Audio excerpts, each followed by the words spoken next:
يا من يحب المصطفى محمدا ومن مشى على هداه واقتدى، أهديك دوحة علت في النسب لأشرف الخلق وأزكى العربي، لأشرف الخلق وأزكى العربي.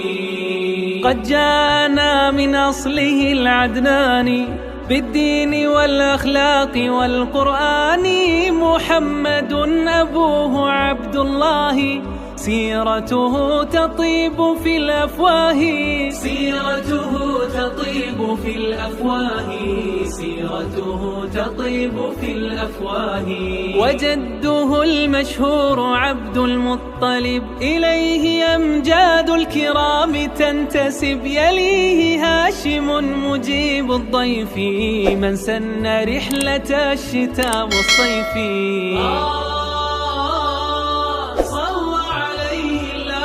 كل حين صلى عليه الله كل حين. وجاء في الصحيح حتى نعلمه كيف اصطفاه ربه وكرمه، واختاره مشرفا مكانه من هاشم قريش مع كنانة، من نسل اسم